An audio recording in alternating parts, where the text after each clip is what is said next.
Hello बच्चों। मैं उम्मीद करता हूँ कि आप सब अच्छे होंगे दोस्तों। और हम लोग जो आज शुरुआत करने वाले हैं दोस्तों, हम लोग एक नई जर्नी की शुरुआत कर रहे हैं क्लास 11th के साथ। तो भैया हम लोग क्लास 11th में क्या करने वाले हैं आज शुरू दोस्तों। तो आज हम लोग क्लास 11th में शुरू करने जा रहे हैं मेरे प्यारे बच्चों, समुच्चय यानी मैथ हम लोग शुरू करने जा रहे हैं। क्या करने जा रहे हैं?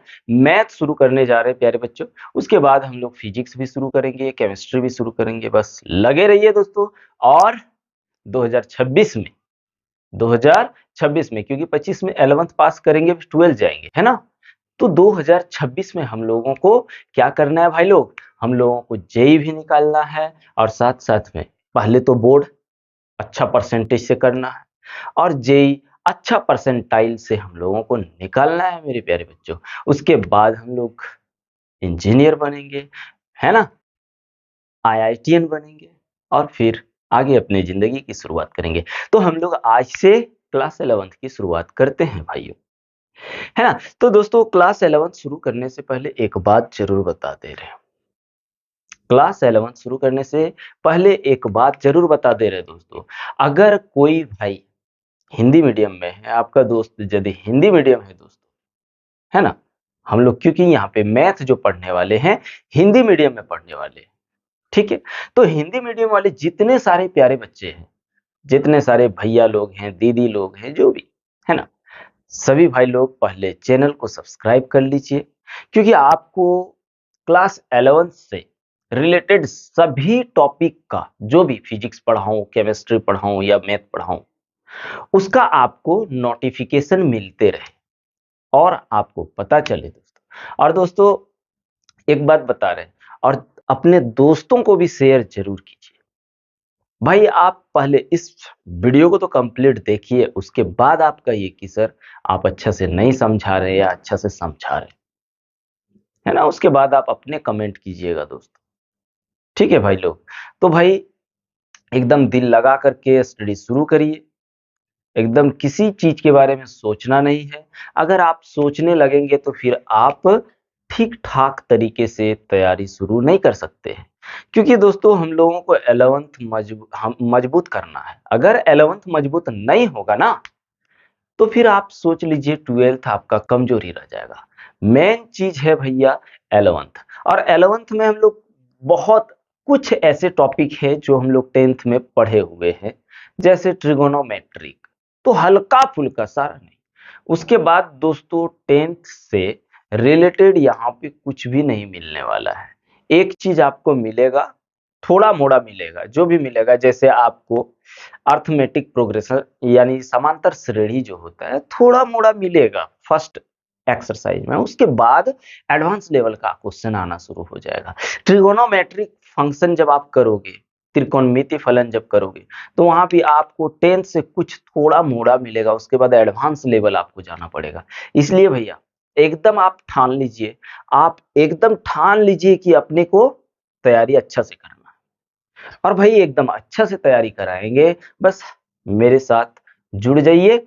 एकदम भाई जुड़ने का कोई पैसा नहीं लगता है मेरे प्यारे बच्चों। और यहाँ पे एजुकेशन एकदम फ्री है दोस्तों, कोई पैसा नहीं। बस आप मेहनत करिए, आपके मेहनत में हम साथ हैं।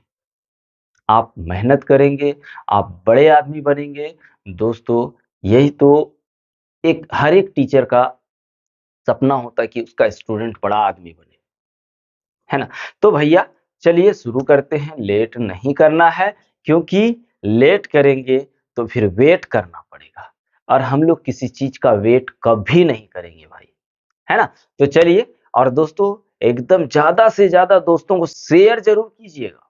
नहीं करेंगे तो फिर और भाई लोग कैसे इसका फायदा उठा पाएंगे, है ना। तो चलिए शुरू करते हैं एकदम दोस्तों। तो हम लोग क्या शुरू कर रहे हैं पहले यहाँ पे समझिए। हम लोग जो शुरू कर रहे हैं दोस्तों, वो हम लोग स्टार्ट कर रहे हैं क्लास 11th स्टार्ट कर रहे हैं। आज ही कर रहे हैं हम क्लास 11th स्टार्ट कर रहे हैं। 11th में हम लोग क्या स्टार्ट कर रहे हैं? मैथ। मैथ हम लोग स्टार्ट कर रहे हैं, है ना, गणित। गणित स्टार्ट कर रहे हैं प्यारे बच्चों। और गणित में हम लोग क्या स्टार्ट कर रहे हैं? गणित का पहला चैप्टर स्टार्ट कर रहे हैं। पहला चैप्टर, ठीक है। गणित का क्या स्टार्ट कर रहे हैं? पहला चैप्टर, जिसको हम लोग बोलते हैं समुच्चय।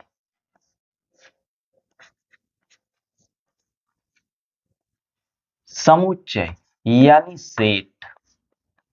घबराओ नहीं, अभी समुच्चय को समझेंगे।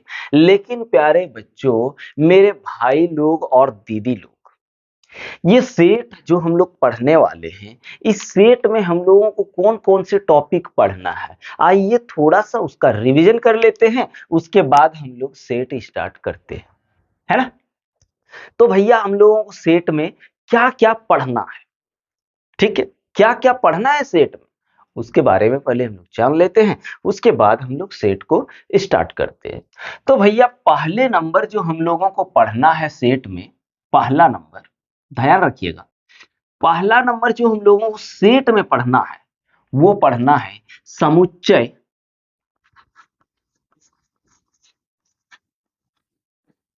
समुच्चय और उसका निरूपण। उसका निरूपण, ये कहां पे, कौन से एक्सरसाइज में इसका काम आएगा? तो इसका काम आएगा आपका प्रश्नावली।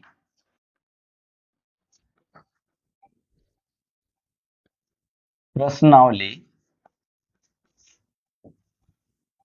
1.1 में काम आएगा, ठीक है। ये चीज, दूसरा जो हम लोग पढ़ने वाले हैं भाई लोग, वो पढ़ने वाले हैं समुच्चय के प्रकार। समुच्चय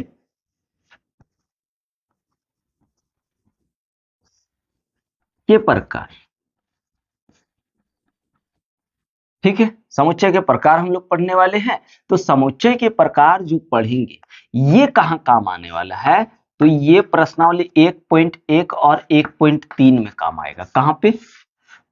प्रश्नावली 1.2 और 1.3 में काम आएगा। अब समुच्चय के प्रकार जो होगा, उसका तो स्टडी हम लोग करेंगे ही। नहीं करेंगे प्यारे भाई लोग, तो फिर कैसे हम लोग एक्सरसाइज को सॉल्व करेंगे? जितना सारा एक्सरसाइज स्टार्ट करेंगे दोस्तों, उससे पहले आपको उसका कंसेप्ट क्लियर कराएंगे, तब एक्सरसाइज स्टार्ट करेंगे। अभी हम लोग क्या, देखिए, अभी जब हम लोग 1.1 स्टार्ट करेंगे ना, तो पहले हम लोग समुच्चय और उसका निरूपण समझेंगे, तब हम लोग प्रश्नावली 1.1 स्टार्ट करेंगे। और जब 1.2 स्टार्ट करेंगे, तो समुच्चय के प्रकार को हम लोग समझेंगे। और समुच्चय के प्रकार क्या क्या है, आइए देखते हैं। एक होगा रिक्त समुच्चय। रिक्त, यहां लिखते हैं, जगह नहीं होगा फिर। समुच्चय। दूसरा जो हम लोग पढ़ेंगे, वो पढ़ेंगे परिमित तथा अपरिमित। परिमित तथा अपरिमित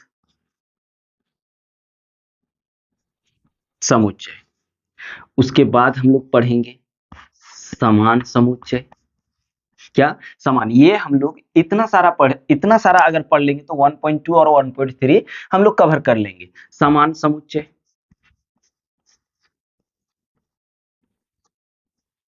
फिर हम लोग पढ़ेंगे उप समुच्चय।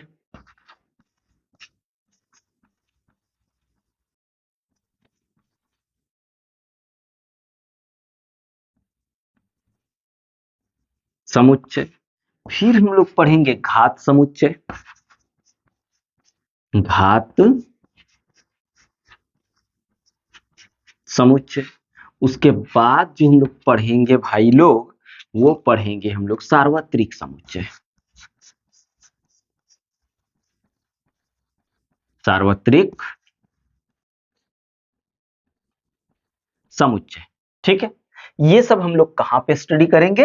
एक्सरसाइज 1.2 और 1.3 से पहले। उसके बाद तीसरा जो हम लोग देखेंगे, वेन वेन आलेख। बहुत इंपॉर्टेंट, और ये हम लोगों को काम आने वाला है 1.4 और 1.5 में। उसके बाद तीसरे के बाद हम लोग चौथा जो पढ़ेंगे ना, वो पढ़ेंगे हम लोग आ, चौथा जो पढ़ने वाले हैं दोस्तों, हम लोग पढ़ने वाले हैं समुच्चय। समुच्चय पर संक्रियाएं। ठीक है, समुच्चय पर संक्रियाएं जो होगा, इसको तीन तरह से पढ़ेंगे। एक सम्मिलन, सम्मिलन मीन्स मिलना जुलना, जोड़ घटा, जोड़ एडिशन जिसको बोलते हैं सम्मिलन। दूसरा जो पढ़ेंगे वो हम लोग पढ़ेंगे सर्वनिष्ठ।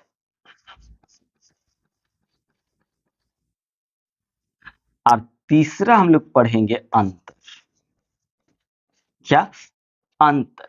उसके बाद चौथा पांचवा पॉइंट में जो हम लोग पढ़ने वाले हैं, वो पढ़ने वाले हैं हम लोग समुच्चय का पूरक। समुच्चय का पूरक। ये कहां पे, ये देखो, ये भी हम लोग को पढ़ना है प्रश्नावली 1.4 और 1.5 में। और दोस्तों इसको भी पढ़ना है 1.4 और 1.5 में। ठीक है, ये सब चीज पहले जानेंगे, फिर एक्सरसाइज स्टार्ट करेंगे। और छठा जो होगा वो होगा व्यवहारिक पूरक। व्यवहारिक प्रश्न।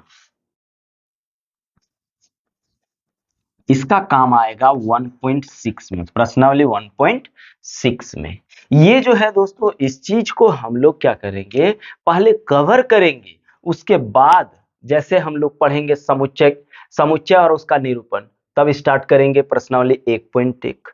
जैसे समुच्चय के प्रकार स्टार्ट करेंगे, तो वहां पे हम लोग जैसे ये सब सारा चीज हम लोग सीखने के बाद, जैसे रिक्त समुच्चय, परिमित तथा अपरिमित समुच्चय, समान समुच्चय, उप समुच्चय, घात समुच्चय, सार्वत्रिक समुच्चय, ये सब चीज समझने के बाद हम लोग प्रश्नावली 1.2 और 1.3 स्टार्ट करेंगे। उसके बाद तीसरा देखिए, वेन, वेन आलेख। वेन आलेख जब हम लोग पढ़ेंगे, तब जाके वेन आलेख पढ़ने के बाद फिर पढ़ेंगे समुच्चय पर संक्रियाएं, और इसमें से सम्मिलन, सर्वनिष्ठ, अंतर, और फिर उसके बाद समुच्चय का पूरक। ये सब पढ़ने के बाद हम लोग स्टार्ट करेंगे प्रश्नावली 1.4 और 1.5, और लास्ट में 1.6 जो है वो आपका व्यवहारिक प्रश्न है। ठीक है, व्यवहारिक प्रश्न को समझाएंगे, उसके बाद प्रश्नावली 1.6 को हम लोग कवर करेंगे। तो प्यारे बच्चों, एक काम करो, एक काम करो ना, थोड़ा सा स्क्रीनशॉट लो, फिर मिटाते हैं, फिर समझते हैं हम लोग समुच्चय। ले लिए? चलिए मिटा दो, चलिए फटाक से ले लिए। अब भाई एकदम लग जाओ। अब देखते हैं, समझते हैं, क्यों नहीं समझ में आएगा। अरे समझ में नहीं आएगा, इसका भूत आएगा भैया साहब। आप लोग घबराइए खाली नहीं, बस मेहनत करते रहिए, सब होगा। अब आ जाओ जी, समुच्चय को समझ लेते हैं। समुच्चय होता की है भैया, समुच्चय जो होता है ना, ध्यान दीजिएगा, समुच्चय वस्तुओं, वस्तुओं के सुपरिभाषित, परिभाषित संग्रह को समुच्चय कहते हैं। समुच्चय कहते हैं। अब आप लोगों के दिमाग में चल रहा होगा, अरे सर तो समझा नहीं रहे, डिफिनेशन पे डिफिनेशन मारे जा रहे। भैया अब यहीं से खेल होता है शुरू।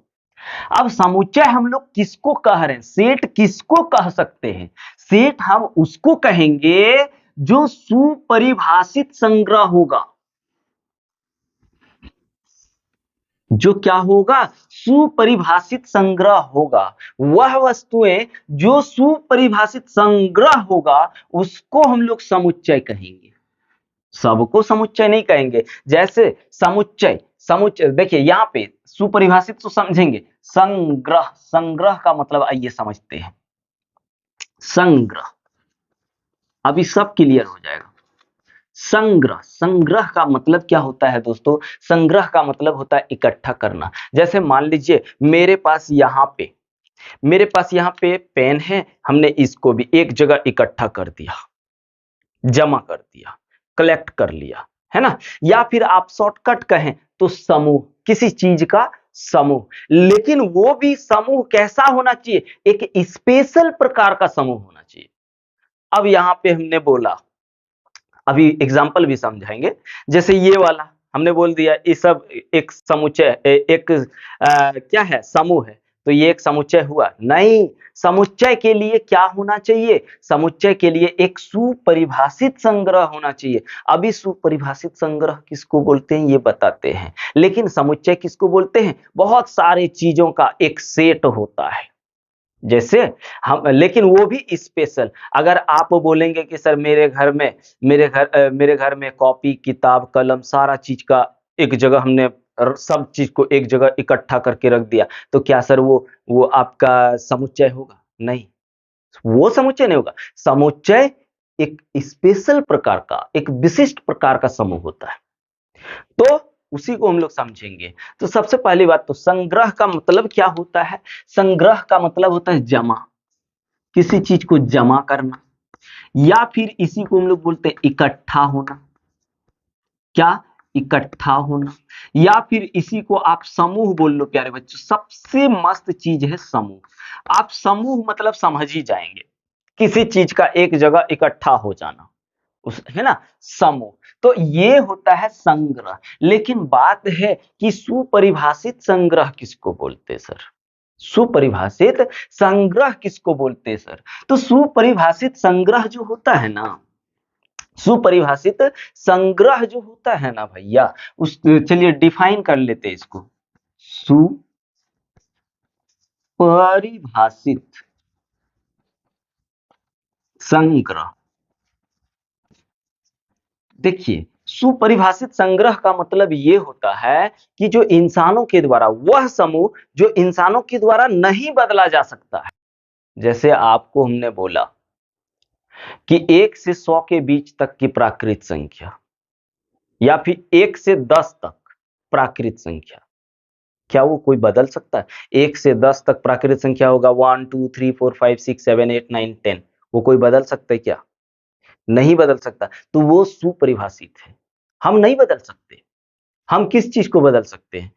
हमने बोला कि यार मेरे को ये 5 फल पसंद है, तो ये 5 फल मेरे को पसंद है, दूसरे को तो पसंद नहीं है, तो वो बदला जा सकता है। लेकिन कुछ ऐसी चीजें हैं जिसको कोई नहीं बदल सकता, और जिसको कोई नहीं बदल सकता ना, उसको सुपरिभाषित संग्रह कहते हैं। यानी वह समूह जिसको कोई बदल ही नहीं सके, कोई भी, चाहे मैं हूं, आप हो, कोई भी हो, जिसको कोई बदल ही ना सके, उसे सुपरिभाषित संग्रह कहते हैं। समझ में आ रहा है भाई? सुपरिभाषित संग्रह किसको बोलेंगे? वह संग्रह, वह संग्रह जिसे कोई व्यक्ति बदल नहीं सकता। अब किसको नहीं बदल सकता? जैसे हमने एक क्वेश्चन लिया कि 10 से 10 से कम विषम संख्या, विषम प्राकृत संख्या, प्राकृत संख्या। पहले सुपरिभाषित को समझ लो, फिर सेट अपने आप समझ में आ जाएगा, है ना? तो सुपरिभाषित संख्या 10 से कम विषम, विषम का मतलब बिजोड़ा, तो कौन कौन हो सकता है? 1 3 5 7 और 9। अब यहां थोड़ा ध्यान दीजिए, इस चीज को हमने बनाया, हमने क्या कहा कि 10 से कम विषम प्राकृत संख्या है। ये क्या है? विषम प्राकृत संख्या है। तो ये चीज कोई दूसरा आदमी क्या बदल सकता है? नहीं बदल सकता है, क्योंकि 10 से कम विषम प्राकृत संख्या यही होगा। इसके अलावा दूसरा होगा ही नहीं। तो ये नहीं बदला जा सकता, लेकिन भाई कोई नहीं बदल सकता, ये तो यही होगा। 10 से कम विषम प्राकृत संख्या आपका 1, 3, 5, 7, 9 ही होगा, इसको कोई बदल नहीं सकता। तो ये क्या हो गया, सुपरिभाषित हो गया, सुपरिभाषित है। ठीक है। अब जैसे हमने यहां पे लिखा कि दुनिया के 5 अच्छे जानवर, दुनिया के 5 अच्छे जानवर, अच्छे जानवर। अब जैसे हमने बोला हाथी होता है, हाँ, हमने बोला कुत्ता होता है, हमने बोला बिल्ली होता है, हमने बोला गाय होता है, 1, 2, 3, 4, 5, और एक हमने बोला बकरी होता है। हमने क्या बोला, ये सब चीज जो है ये दुनिया के सबसे बेस्ट जानवर है। ठीक है, लेकिन अब ये मेरे को पसंद है, हो सकता है इसी में से आपको पसंद कौन हो ना हो सकता है दूसरे को इसमें से कोई पसंद ना हो। तो भैया ये जो है ना हर किसी के लिए सेम हो ही नहीं सकता, और ये हर किसी के लिए सेम वही रहेगा, और जो हर किसी के लिए सेम ना हो वो सुपरिभाषित नहीं है। तो ये क्या हुआ, सुपरिभाषित नहीं हुआ, परिभाषित नहीं है। क्लियर है, ये सुपरिभाषित नहीं है जबकि ये सुपरिभाषित है। तो हम लोग समुच्चय किसको कहते हैं, वस्तुओं के सुपरिभाषित संग्रह को समुच्चय कहते हैं। तो जो सुपरिभाषित होगा वो समुच्चय कहलाएगा। तो बोलिए ये समुच्चय है, बिल्कुल है। क्या ये समुच्चय है, ये समुच्चय नहीं है। समझे दोस्तों, इजी है या नहीं, बोलिए, एकदम इजी है। तो यहाँ पे एक चीज और आपको समझाते हैं, उसके बाद हम लोग और एग्जांपल लेकर के समझते हैं। देखिए वस्तु, यहाँ पे किधर देख लो, चलो यहीं पे ले लेते हैं।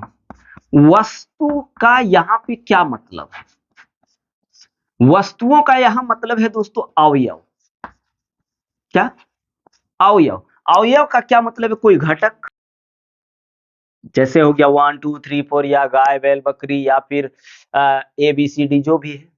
ठीक है, ये होता है वस्तुओं का मतलब। वस्तुओं का मतलब क्या हुआ, समुच्चय के अवयव। तो यहाँ पे आप बताइए, अब समुच्चय समझ में आ रहा है, क्या आ रहा है, क्या कह रहा है कि वस्तुओं के सुपरिभाषित संग्रह को समुच्चय कहेंगे, हर किसी को हम समुच्चय नहीं कह सकते। कह सकते, बिल्कुल नहीं कह सकते। तो आइए इसको थोड़ा सा स्क्रीनशॉट लो ना, फिर एग्जांपल यहां लेंगे, है ना, ले लिए, चलिए मिटा देते हैं।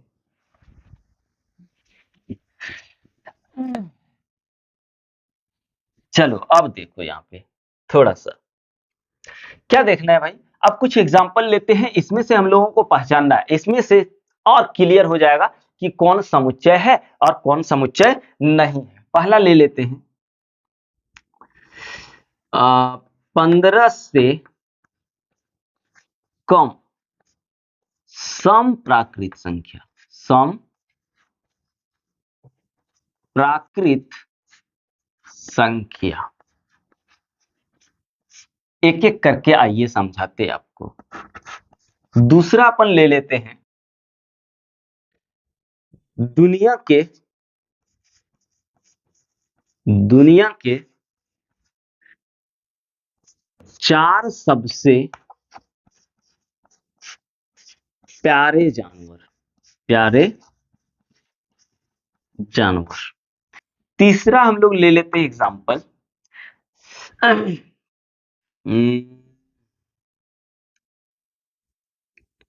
अंग्रेजी, अंग्रेजी वर्णमाला का स्वर। ठीक है, एक ये ले लिए, और एक एग्जांपल लेते हैं हम लोग, क्या ले लूं, दुनिया के 5 सबसे अच्छे अभिनेता, या दुनिया के 5 सबसे अच्छे खिलाड़ी। उसके बाद और एक एग्जांपल ले लेते हैं यहाँ पे, एक्स स्क्वायर बराबर 9। ठीक है, इतना एक्स स्क्वायर बराबर 16 ले लो, इतना ले लिया। इतना में ही आपको समझ में आ जाएगा, जहां तक उम्मीद है बिल्कुल आ जाएगा। अभी तक तो 90% आ गया होगा, ये जहां करा देंगे आपको पूरा 100% समझ में आ जाएगा। यहाँ पे देखिए क्या कह रहा है, 15 से कम सम प्राकृत संख्या। सम मतलब जोड़ा, तो 15 से कम, क्या 15 से कम हमको देखना है। सम एक 14 हो जाएगा, 12 हो जाएगा, फिर 10 हो जाएगा। तो यहां हम लोग लिखते हैं कितना कितना एक 14 होगा, उसके बाद 12 होगा, उसके बाद 10 होगा, उसके बाद 8 होगा, 4 होगा, 6 नहीं लिखे ना, 6 होगा, 4 होगा, 2 होगा। आप जीरो भी ले सकते हैं, जीरो भी ले सकते हैं। अब यहाँ पे एक चीज ध्यान रखना, जब भी आप समुच्चय लिखोगे तो आप मंझले ब्रैकेट का उपयोग करोगे। किसका? मंझले ब्रैकेट का उपयोग करोगे, और हर नंबर के साथ कॉमा लगाना है। क्या करना है? चाहे कुछ भी हो, कॉमा लगाना है। लेकिन अभी क्या ये समुच्चय है, ये देखना होगा। अगर समुच्चय है तो फिर हमको मतलब क्या देखना होगा? सुपरिभाषित देखना होगा। आइए पहले देखते हैं कि ये सुपरिभाषित है या नहीं। अब बताइए, 15 से कम सम संख्या को हम लोग क्या यही ना लिख सकते हैं? हम लोग क्या, दुनिया का कोई भी लिखेगा या दुनिया का कोई भी कहे 15 से कम सम प्राकृत संख्या, इसके अलावा दूसरा कुछ होगा ही नहीं। हर किसी के लिए यही होगा। और जब हर किसी के लिए एक ही चीज होना दोस्तों, तो उसको हम लोग बोलते हैं सुपरिभाषित। सुपरिभाषित बोलते हैं। और यदि ये सुपरिभाषित है तो फिर ये समुच्चय है, समुच्चय है। ठीक है, क्या है? समुच्चय है। अब यहां पे हमने लिखा दूसरा क्वेश्चन, तो ये क्लियर हुआ ना? एकदम क्लियर हुआ होगा। अब दूसरा देखिए क्या है, दुनिया के 4 सबसे प्यारे जानवर। दुनिया के सबसे प्यारे 4 सबसे प्यारे जानवर हम अपने लिए बोल रहे हैं। हाँ, अपने लिए हमने बोल रहे हैं। एक हमने ले लिया हाथी, एक मेरे लिए क्या है? हाथी। दूसरा मेरे लिए बिल्ली है, तीसरा मेरे लिए गाय है, चौथा मेरे लिए बकरी है। ठीक है, हमने देखो सेट के रूप में, पहले जब भी सेट के रूप में लिखोगे मंझली ब्रैकेट लगाना है। और हर एक वस्तुओं या अवयव, इसको अवयव कहते हैं। यही सब जो है ना, इसी को हम लोग क्या बोलते हैं? अवयव या फिर वस्तु। क्या बोलते हैं दोस्तों? अवयव। तो यहाँ पे वस्तुओं, वस्तुओं को हमने अवयव भी बोला ना, तो ये मेरा अवयव है। क्या है? अवयव। इसमें हाथी, बिल्ली, गाय, बकरी इस समुच्चय का अवयव है। लेकिन अभी हम इसको समुच्चय नहीं कर सकते, बस ये क्या है? एक संग्रह है। बस ये अभी क्या है? एक संग्रह है, ये अभी समुच्चय नहीं है। अब आइए देखते, देखिए पहले ये मेरे लिए मेरा पसंदीदा है। हो सकता है इस चारों में से आपका कौन एगो पसंद नहीं आया होगा, तो देखिए इसका वैल्यू यहां बदल गया। बदला कि नहीं? इसका मान ही बदल गया। हो सकता है कोई दूसरा बच्चा को हमने जो लिखा वो पसंद नहीं आया हो, या हो सकता है बहुत सारे ऐसे लोग हैं जो मेरे को पसंद है वो उसको पसंद नहीं होगा। तो ये हर किसी के लिए एक हो ही नहीं सकता, और जो हर किसी के लिए एक नहीं होता है वो सुपरिभाषित नहीं होता है। तो ये आपका सुपरिभाषित है? सुपरिभाषित नहीं है, सुपरिभाषित नहीं है। और प्यारे भाई लोग और दीदी लोग, जो परिभाषित सुपरिभाषित नहीं होगा वो आपका समुच्चय नहीं होगा। तो बताइए ये समुच्चय है? नहीं है, समुच्चय नहीं है। क्लियर, समझ में आ रहा है? अब यहाँ पे आइए देखते हैं, कहता है अंग्रेजी वर्णमाला का स्वर, हाँ वॉयल जिसको हम लोग बोलते हैं। अब अंग्रेजी वर्णमाला का वॉयल कौन कौन होता है? ए, आई, ओ, sorry, A, E, I, O, O, you, ये। अब हमने कहा कि अंग्रेजी वर्ण का माला स्वर्ण, अंग्रेजी वर्णमाला का स्वर क्या क्या होता है? ए, ई, आई, ओ, यू। क्या आपके लिए दूसरा होगा? यही होगा ना। क्या दूसरे बंदे के लिए क्या दूसरा होगा? उसके लिए भी अंग्रेजी वर्णमाला का स्वर, ये दुनिया में कोई भी हो, कोई भी हो, सबके लिए यही स्वर होगा। होगा कि नहीं? हर किसी के लिए ए, ई, आई, ओ, यू, ये वॉयल के 5 लेटर है। इसके अलावा हम दूसरे को नहीं कह सकते। यहाँ पे हम दूसरा चीज डाल भी नहीं सकते, मतलब इसको हम लोग चेंज कर ही नहीं सकते। हर किसी के लिए वॉयल यही होगा, स्वर यही होगा। तो ये सबके लिए जब यही होगा तो ये क्या है? सुपरिभाषित है। क्या है? सुपरिभाषित है।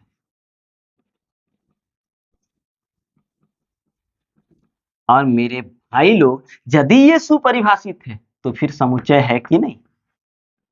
तो फिर ये समुच्चय है। ठीक है, तो फिर ये समुच्चय है। अब यहां देखो, दुनिया के 5 सबसे अच्छे खिलाड़ी, दुनिया के 5 सबसे अच्छे खिलाड़ी, अब मान के चलो मेरे लिए कौन कौन है? मेरे लिए विराट कोहली है, मेरे लिए विराट कोहली है, मेरे लिए सचिन तेंदुलकर है, मेरे लिए आपका जाके एम एस धोनी है, एम एस धोनी है, मेरे लिए हाशिम आमला है। ठीक है, और एक मेरे लिए जो है भाई, क्या बोलते हैं उसको, ऋषभ पंत है, ऋषभ पंत है।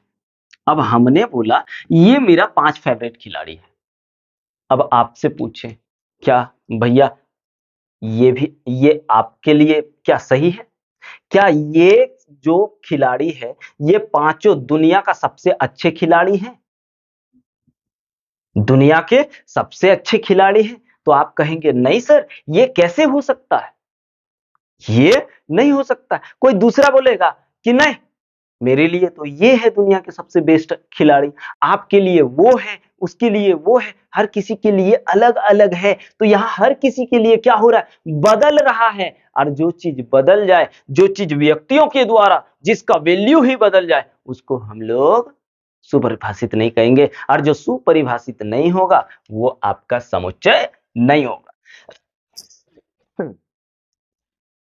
तो ये आपका सुपरिभाषित, सुपरिभाषित नहीं है। और जब सुपरिभाषित नहीं है तो समुच्चय भी नहीं होगा। अब आइए इसको देख लेते थोड़ा सा। अगर आप इसका वैल्यू निकालोगे, एक्स स्क्वायर बराबर 16, तो एक्स बराबर हो जाएगा अंडर रूट 16, यानी एक्स का वैल्यू प्लस माइनस 4 आएगा। तो इसका इसका जो वैल्यू आया, क्या आया? एक -4 आया और एगो 4 आया। आया कि नहीं?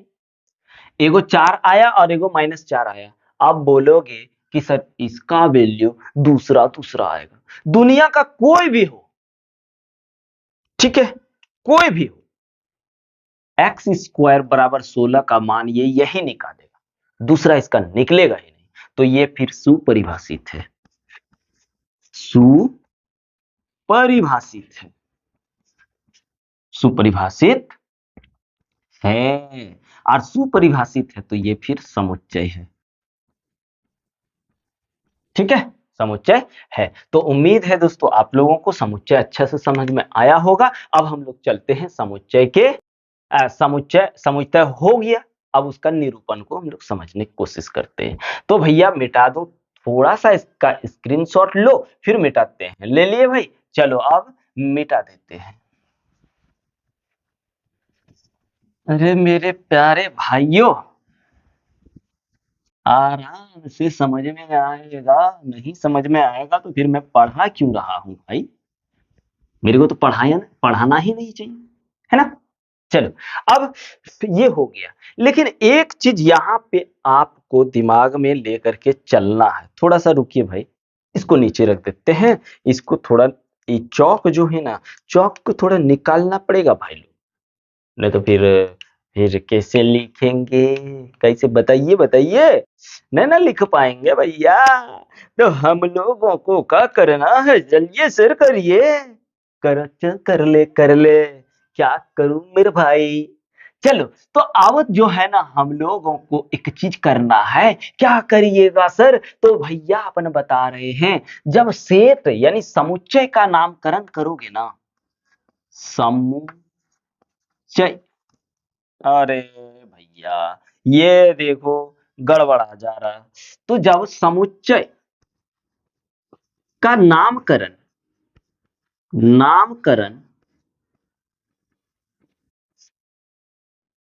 करेंगे तो उसे हमेशा, क्या, हमेशा बड़े अक्षरों, बड़े अक्षरों में तथा उसके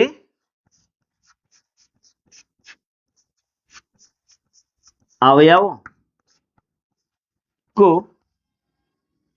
देखो, तथा उसके अवयवों को हमेशा,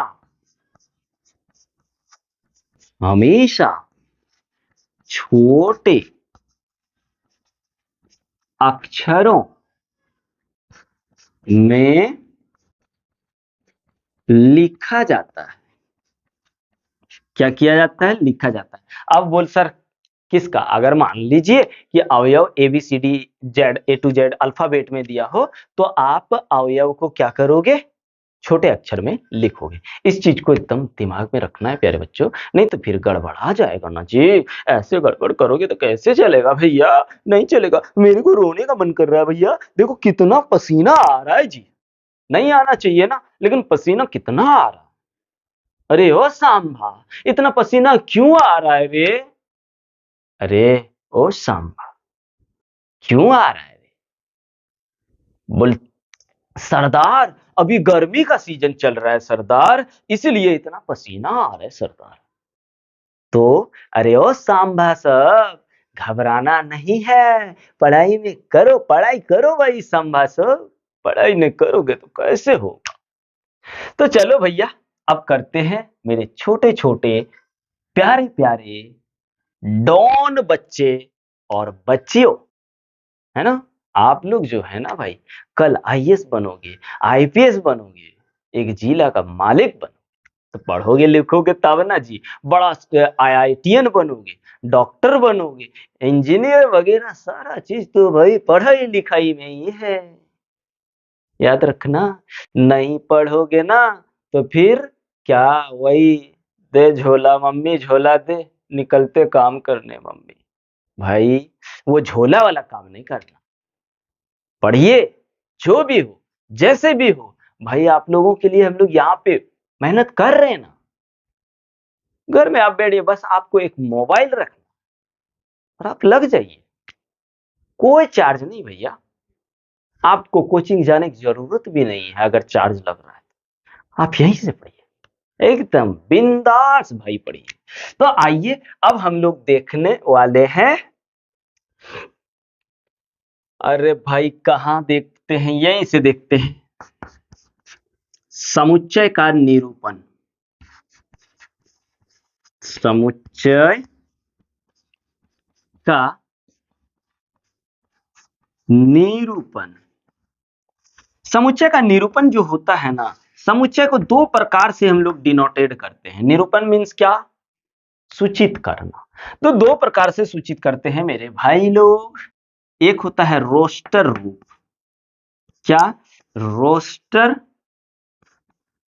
रूप या सारणीबद्ध रूप। सारणीबद्ध रूप। और दूसरा का जो होता है वो होता है आपका समुच्चय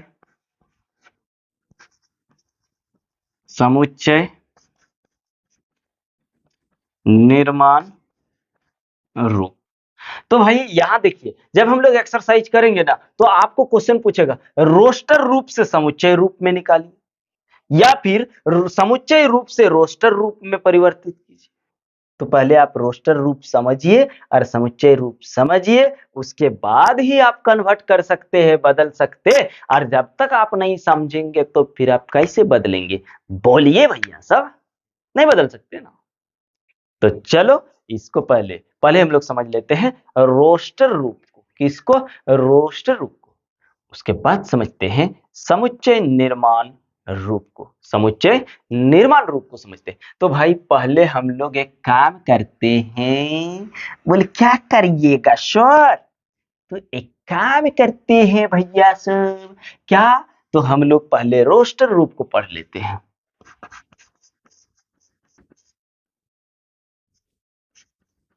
रोस्टर रूप, इसको रोस्टर फॉर्म हम लोग बोलते हैं इंग्लिश में। तो रोस्टर रूप करने से पहले देखिए, रोस्टर रूप को हम लोग क्या करते हैं? मंझले ब्रैकेट से लिखते हैं। रोस्टर रूप को क्या करते हैं दोस्तों? मंझले ब्रैकेट से लिखते हैं। ठीक है, ये लिखने का प्रैक्टिस करते रहोगे तो हो जाएगा। इसको हम लोग बोलते हैं मंझला ब्रैकेट। मंझले मंझले कोष्ठक। ठीक है, मंझले कोष्ठक से लिखते हैं। और इसके अंदर जो अवयव होता है, इसके अंदर जो अवयव होता है उसको हम लोग कॉमा में लिखते हैं। किस में लिखना चाहिए? कोमे में लिखना है, कॉमा में। जैसे 1 2 3 4 5, ये किस फॉर्म में? देखिए कॉमा लगा है ना, कॉमा कॉमा कॉमा कॉमा। ठीक है, सबसे पहली बात तो इसको रोस्टर रूप मतलब मंझले ब्रैकेट को ही हम लोग रोस्टर रूप बोलते हैं। सॉरी, जो एकदम सारणीबद्ध रूप सूची में लिखा हुआ होगा। किसमें? एक सूची के रूप में, सूची के रूप में या सारणी के रूप में लिखा रहेगा, उसी को हम लोग बोलते हैं रोस्टर फॉर्म। अभी अब देखिए, उसके बाद इधर लिख देते हैं समुच्चय निर्माण रूप, तब समझ में आएगा। समुच्चय निर्माण रूप। ठीक है, समुच्चय निर्माण रूप। समुच्चय निर्माण रूप को इसमें कैसे लिखेंगे इस चीज को? अब देखो, अगर आप इसको मान सकते हैं, यहां हमने लिखा ना कि समुच्चय का नामकरण, तो हम मान लेते हैं ए। क्या मान लिए? ए। ए पूरा सेट हो गया, इसका पूरा सब क्या हो गया? ये अवयव ए का हो गया। हो गया। अब इसको आप क्या करिए? समुच्चय निर्माण रूप में लिखेंगे। तो भाई समुच्चय निर्माण रूप में लिखेंगे तो इन सभी अवयवों को एक्स या कोई और चीज मान सकते हैं। मान करके ही आपको उसका गुणधर्म लिखना होगा। तो यहां पे हमने क्या लिखा? यहां पे हमको लिखना ए बराबर, यहां पे मंझला कोष्ठक एक्स मान लिए। अब यहां पे दो गो बिंदु बिंदु देना है। ये दो गो बिंदु जो है ना भाई, ये दो गो बिंदु जो दिख रहा है ना, इसको बोलते हैं सच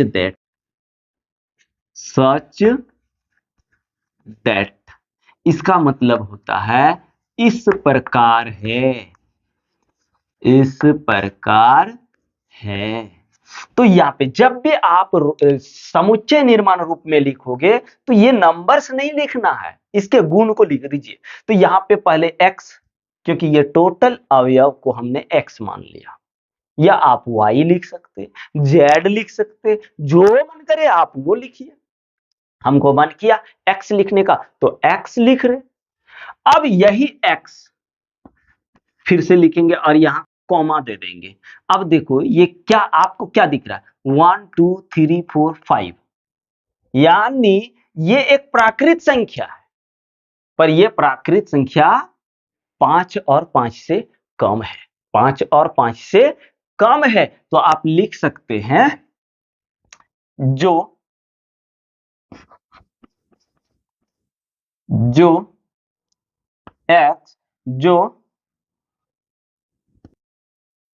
प्राकृत संख्या 5 के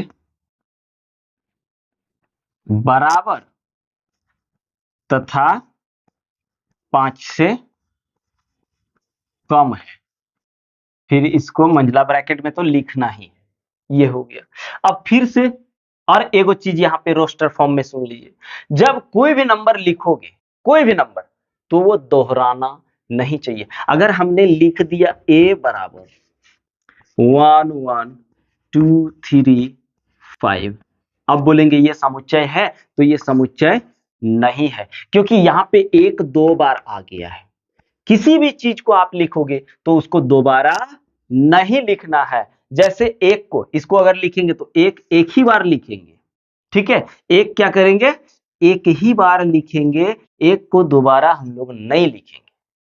अगर दोबारा लिख दिए तो फिर वो समुच्चय नहीं है।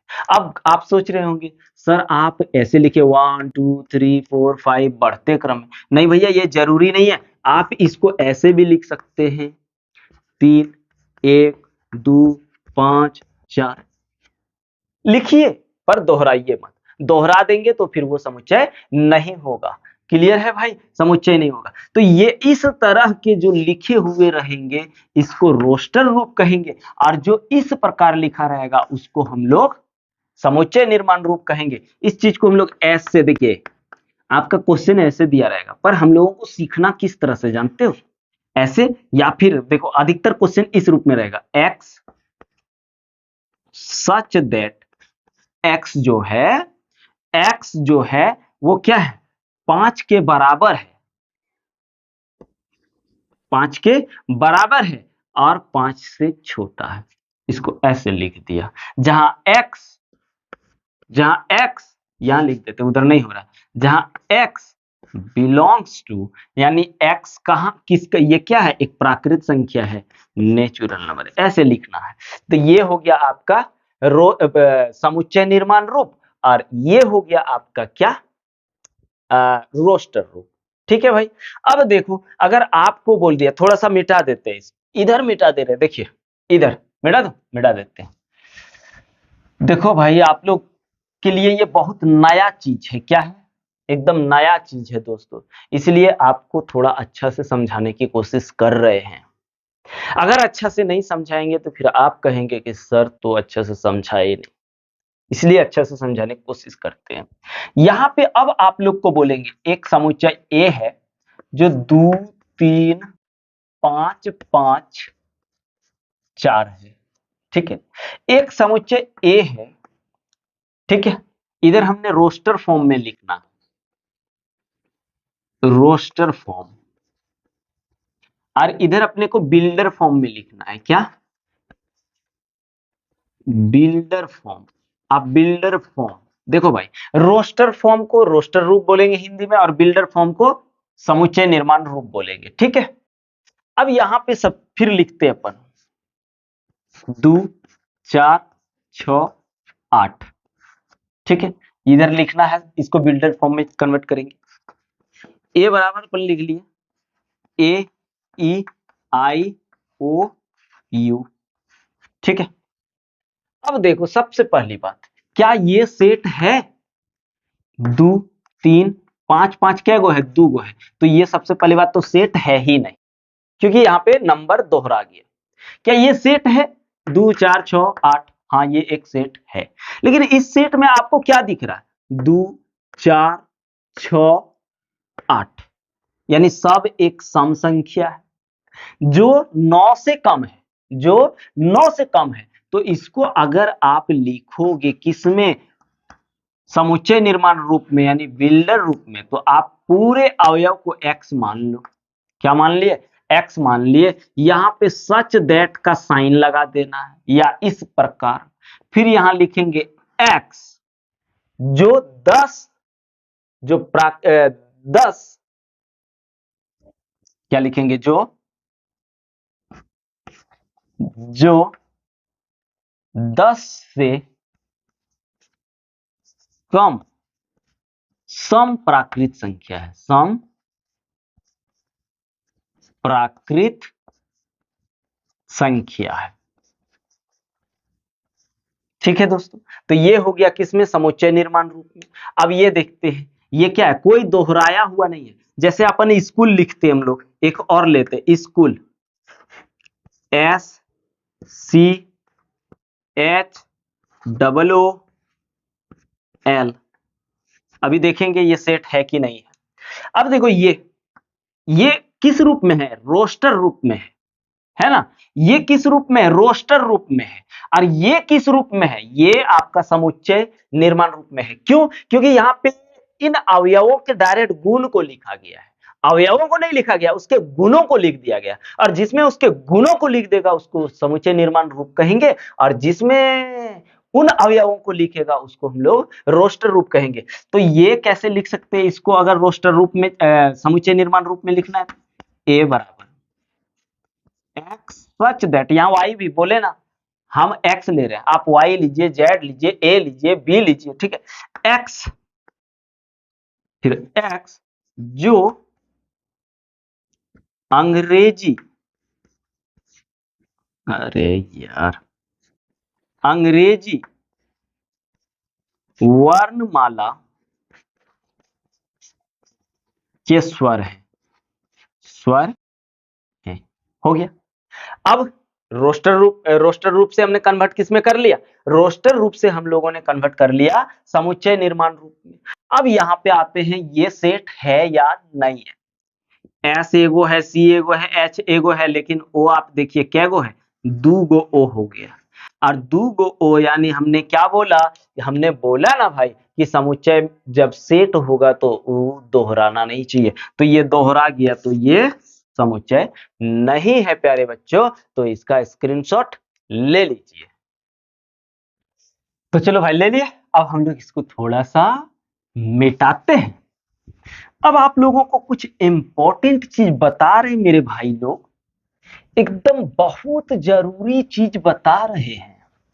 इतना जरूरी चीज बता रहे कि आपको जानना बहुत जरूरी है। नहीं जानोगे तो कैसे होगा, बिल्कुल नहीं होगा भाई लोग। तो आइए एकदम आराम से समझते हैं ना। तो और एक बार बता दो, हम लोग जो क्लास 10 तक पढ़े, वहां पे आपको एक चीज नहीं मिलता होगा, जिसको बोलते हैं विविध प्रश्नावली। क्या? विविध प्रश्नावली। पर यहाँ पे हम लोग विविध प्रश्नावली भी पढ़ेंगे भाई। और विविध प्रश्नावली जो होता है ना, बड़ा टफ किस्म का क्वेश्चन वहां पे होता है। अब विविध मतलब जितने सारे आपने एक्सरसाइज पढ़ा, जैसे अभी पढ़ रहे हैं हम लोग 1.1, 1.2, 1.3, 1.4, 1.5, 1.6, 6 गो एक्सरसाइज पढ़ेंगे इस चैप्टर का। जब 6 एक्सरसाइज पढ़ने के बाद यहां से सबको मिक्स करके क्वेश्चन वहां पे सेट करेगा। और क्वेश्चन सेट करने के बाद, और वो भी थोड़ा एडवांस लेवल का भाई, एडवांस लेवल का सेट करेगा। इसलिए कंसेप्ट इतना करा रहे ताकि वो भी हम लोग चुटकी में निकाल लें, कुछ भी ना हार्ड लगे, है ना। तो भाई करते हैं अब एक कुछ इंपॉर्टेंट चीज बताने वाले हैं, कुछ साइन है जो हम लोगों को यहाँ पे बहुत ज्यादा, क्या यहाँ पे क्या, फिजिक्स में भी यूज होने वाला है। आप कहें तो मैथ में तो हर एक जगह यूज होने वाला है। और भैया ये सेट यानी समुच्चय जो पढ़ रहे हैं, ये तो हम लोगों के लिए नया है, लेकिन एकदम जितना समझाएं एकदम क्लियर समझ में आया ना, एकदम क्लियर समझ में आया होगा भाई। उसके बाद हम लोग और अगर देखेंगे तो 10 से, हाँ वो तो ठीक है एकदम दोस्तों, इजी लगेगा। बस आप रेगुलर खाली बने रहिए, एकदम इजी लगेगा। अभी कैसा लग रहा होगा आपको, लग रहा होगा क्लास 11th या 10th से भी इजी है। अरे है रे बाबा, आप लोग समझते का है ना बाबा, है। पर यहाँ पे थोड़ा सा फोकस करना होगा, बिना फोकस करे कुछ ना होवेगा। ठीक है, तो आजो कर लेते हैं। अब कुछ इंपॉर्टेंट साइन है, कुछ चिन्ह की बात करते हैं हम लोग। ये चिन्ह भी बहुत जरूरी चीज है। ठीक है, कुछ चिन्ह है, जैसे यहाँ पे पहला नंबर अपन लिख रहे हैं, आप सोच रहे होंगे ये ई है।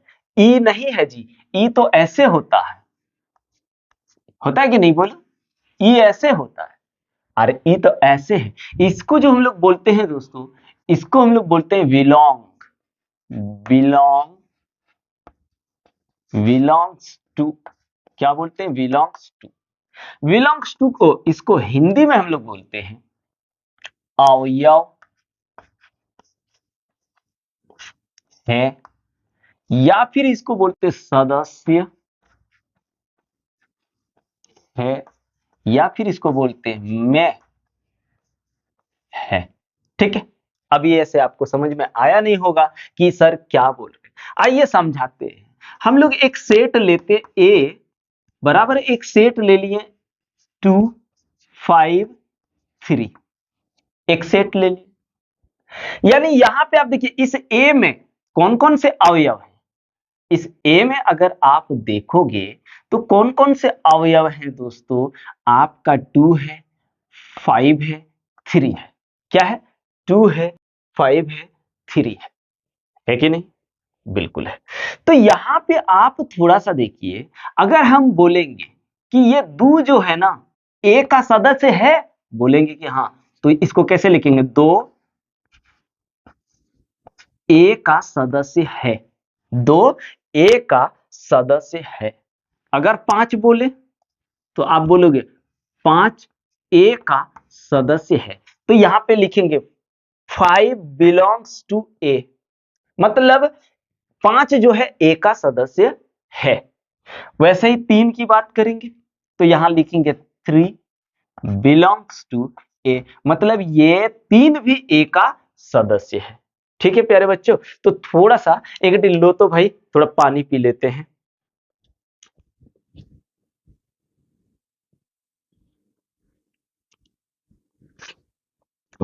हाँ चलिए, ले लिए। ये क्लियर हो गया ना कि हम लोग यहां पे ये साइन जब रहेगा तो आप समझ जाओ कि ये जो है ना इसका सदस्य है या अवयव है। इस तरह का साइन में तो ये समझ जाइए, ये 5 जो है ना ए का सदस्य है, ये 3 ए का सदस्य है। तो इसको आप कैसे लिखोगे? डायरेक्ट ऐसे।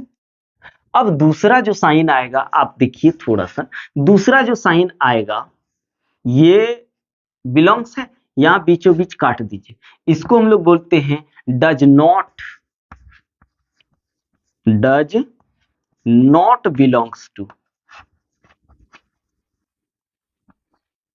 Belongs to. इसका मतलब अवयव नहीं है,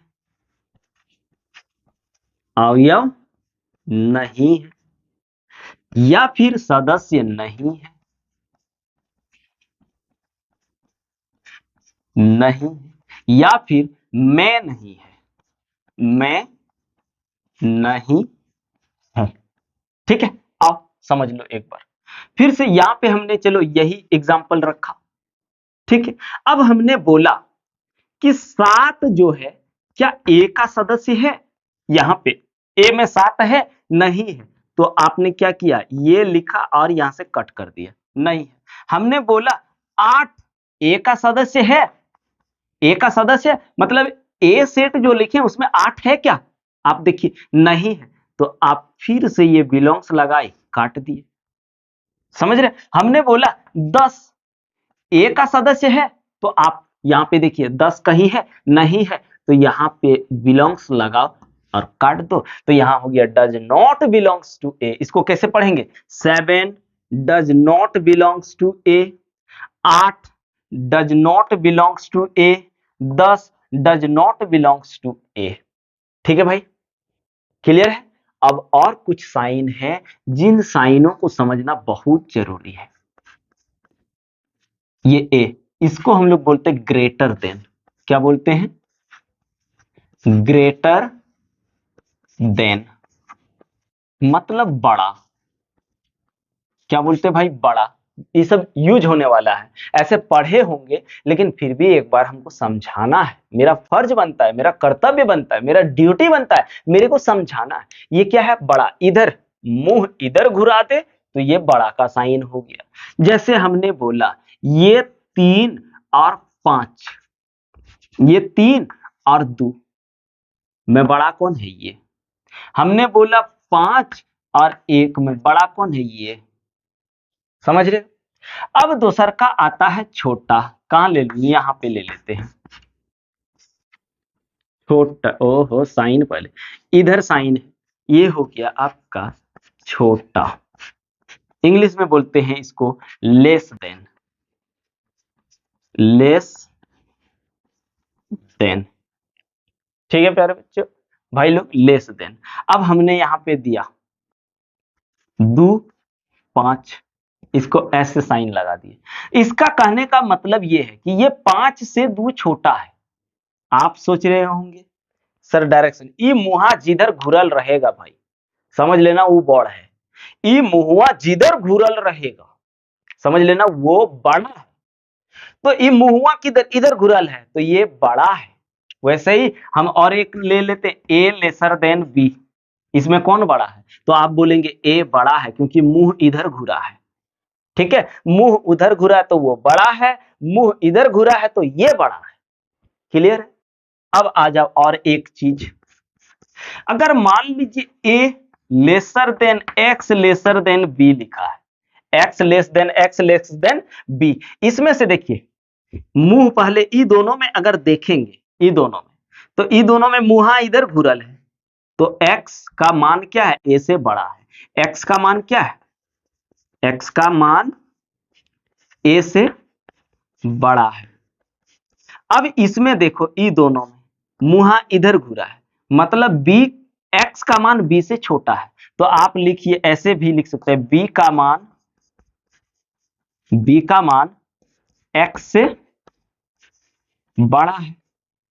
समझ रहे? जिधर मुंह, इसलिए हमने वो बताया, जिधर मुंह रहेगा वो बड़ा रहेगा। अगर आपको ऐसे करके दिया हुआ रहे, A less than equal to X less than equal to B, सबसे पहले देखो ये जो होता है ना, ये बराबर का साइन है। किसका साइन है? बराबर। तो यहां इसका मतलब ये है कि x का मान a के बराबर है और बड़ा भी है। x का मान a के बराबर है और a से बड़ा भी है, बराबर भी है और बड़ा भी है। वैसे ही अगर ई दोनों में देखूं, तो यहां b का मान x के बराबर है और b x से बड़ा भी है। मुंह ठो जिधर गया वो बड़ हो गया, और यहाँ बराबर, मतलब एक बार बराबर भी है और बड़ा भी है। ये चीज याद रखना दोस्तों।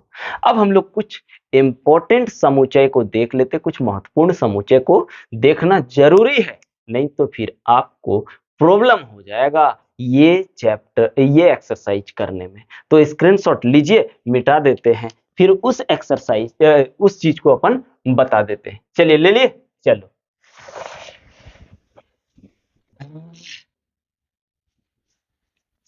घबराओ नहीं भाई, घबराएंगे तो कैसे होगा। चलिए, अब हम लोग देख लेते हैं कुछ महत्वपूर्ण समुच्चय को, कुछ महत्वपूर्ण समुच्चय।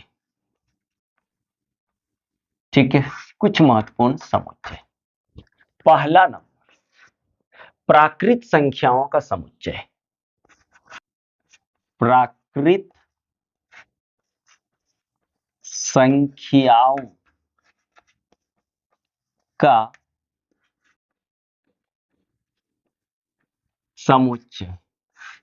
ठीक है, और प्राकृत संख्या को n से सूचित करते हैं। किससे? n से। इसको ध्यान में रखना। अब सेट जब लिख रहे हैं तो आप मंझला ब्रैकेट यूज करोगे। अब बताइए, प्राकृत संख्या किसको बोलते हैं? जिस संख्या को हम लोग गिनती में उपयोग करते हैं। गिनती में उपयोग होने वाली संख्या को हम लोग क्या कहते हैं? प्राकृत संख्या। तो लिखिए 1 2 3 4 5, क्या इतना ही होता? बहुत ज्यादा होता तो यहाँ पे एंड सो ऑन लगा करके मंझला ब्रैकेट लगा दो। ये मंझला ब्रैकेट करते करते प्रैक्टिस हो जाएगा, घबराना नहीं है।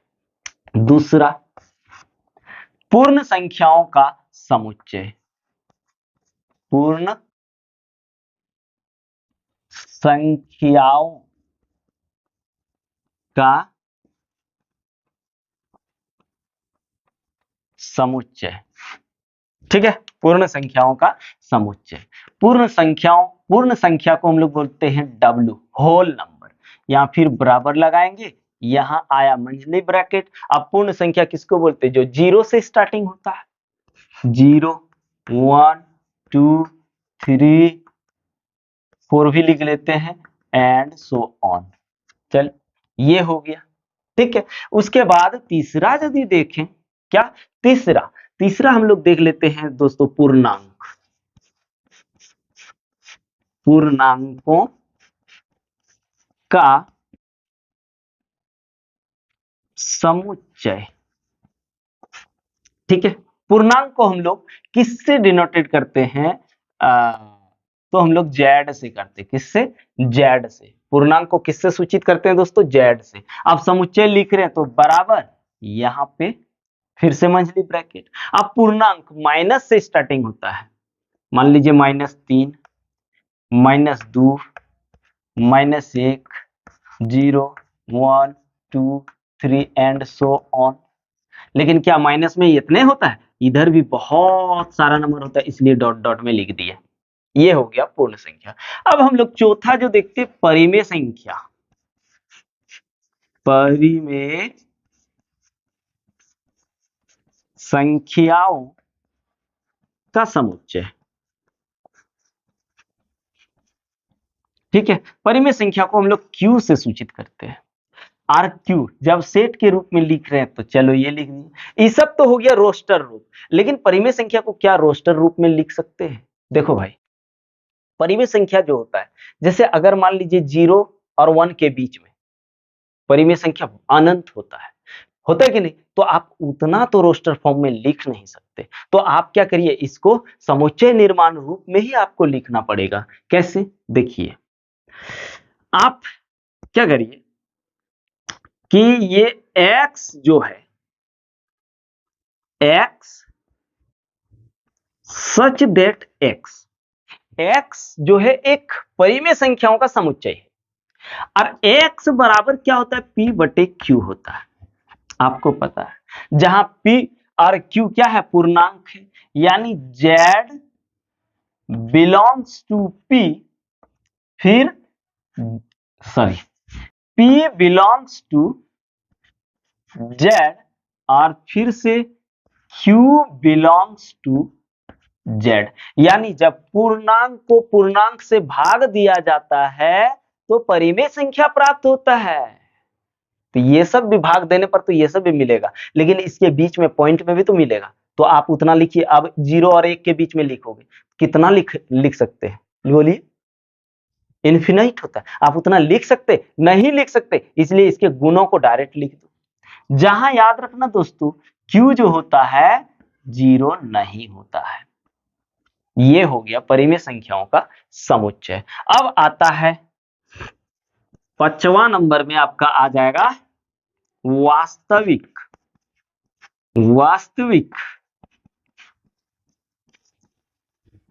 संख्याओं का समुच्चय। वास्तविक संख्या को R से लिखते हैं। किससे? R से लिखते हैं। और याद रखना प्यारे बच्चों, मेरे भाई लोग, दीदी लोग, जो भी हो, समझिए बात को। रियल नंबर जो होता है, इस दुनिया में जितने सारी संख्याएं होती है, सब रियल नंबर होता है। बस कुछ ऐसे नंबर्स हैं जिसको कॉम्प्लेक्स नंबर बोलते हैं, जिसको संपूर्ण संख्या बोलते हैं। वो हम लोग इसी में से शायद चैप्टर नंबर 5 में पढ़ेंगे। वहां पे हम लोग पढ़ेंगे कॉम्प्लेक्स नंबर को, तो वो क्लियर हो जाएगा। उसी को छोड़ करके दुनिया में जितने सारे नंबर हैं, दुनिया में कॉम्प्लेक्स नंबर छोड़ के, यानी संपूर्ण संख्या को छोड़ करके दुनिया में जितने सारे आप नंबर्स देख रहे हैं, वो सब आपका क्या है? वास्तविक संख्या है। तो वास्तविक संख्या को भी हम सेट के रूप में कैसे लिखेंगे? उतना बड़ा तो लिख नहीं सकते ना, तो इसलिए हम लोग इसको डायरेक्ट आर लिख देते हैं। आ, ठीक है ना, आर लिख देते हैं। अगर आपको बोलता कि आर प्लस लिखिए, तो आर प्लस भी आपको, देखिए इसके बीच में रूट होता, पॉइंट होता, कुछ भी होता ना, तो वो भी तो नहीं लिख सकते। ये भी आर मींस क्या? Real number. क्या? Real number. वास्तविक संख्या को आर से सूचित करते हैं। और अगर नेगेटिव रियल नंबर दिया होता तो भी वो बहुत सारे होते हैं भाई, उसको हम लोग नहीं लिख सकते। इसलिए सेट के रूप में ना लिखें, नहीं लिखेंगे, इसको डायरेक्ट आर लिख देंगे। और आपको यहां से समझ जाना है कि ये जो है रियल नंबर है। रियल नंबर का सेट, सेट के रूप में हम लोग इतना बड़ा नंबर्स कैसे लिखेंगे? हम लोगों के पास तो इतना बड़ा कॉपी होता है भैया, कैसे लिखेंगे? तो भैया इसका स्क्रीनशॉट लीजिए। और दोस्तों अगर चैनल को अभी तक सब्सक्राइब नहीं किए हैं तो प्लीज कर लीजिए। आपको, मेरे को उम्मीद है कि आपको बहुत अच्छा से समझ में आया होगा। चलिए भैया करते हैं आज डन और इसका स्क्रीनशॉट लेते हैं। फिर हम लोग करते हैं एक्सरसाइज 1.1 यानी प्रश्नावली 1.1 यानी 1.1 शुरू करेंगे प्यारे बच्चों। पहले इसका स्क्रीनशॉट ले लीजिए।